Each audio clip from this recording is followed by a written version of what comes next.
Maglakad-lakad tayo guys. Magsusundo tayo sa alaga. Ang ganda ng bulaklak na yun oh. Dilaw na dilaw. Yun oh.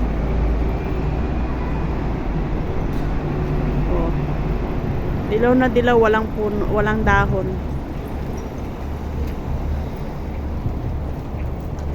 Kala hindi na masyadong malamig. Summer, ano na, spring.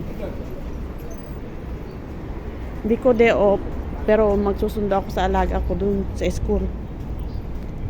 Kahit Sunday, may pasok sila. Oh. Ang weather, sala sa lamig, sala sa init. Nung isang araw, umulan. Ilang araw na sunod-sunod na umuulan. Ngayon, mainit na. Masakit sa mata.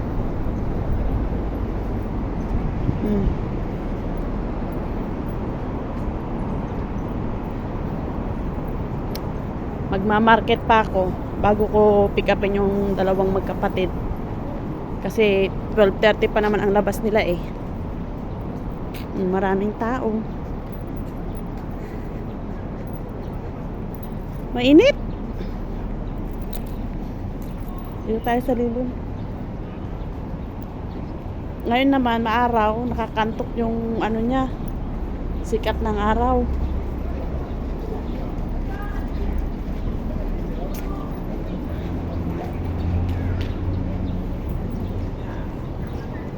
Ganito na lang sana lagi para ang hirap magsuot ng makakapal na damit. Tapos ang ginawa ko pa,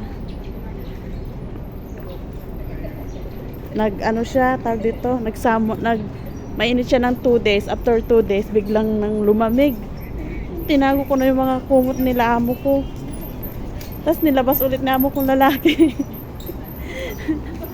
Maginiginaw daw sila matulog. Nagtiis sila ng isang araw na hindi nagkumot. Kinabukasan, nilabas nila yung kumot. Tapos kinabukasan, mainit na. Ano ba yan? Ang weather talaga naman.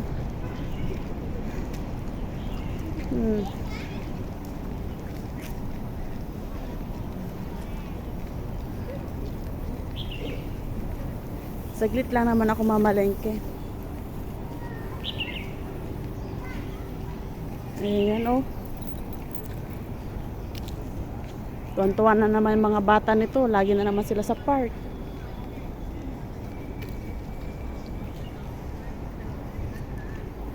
Pero alam niyo guys, ang gaganda ng mga bulaklak dito. Pakita ko ito mamaya sa inyo.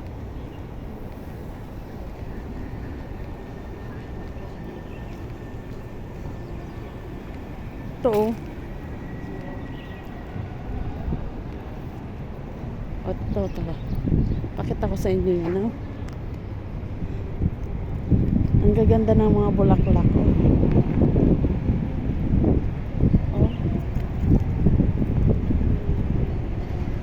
Yung yellow.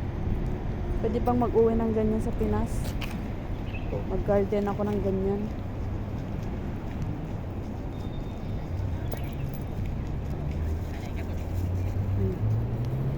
Ang gaganda. Yun lang guys. Thank you for watching.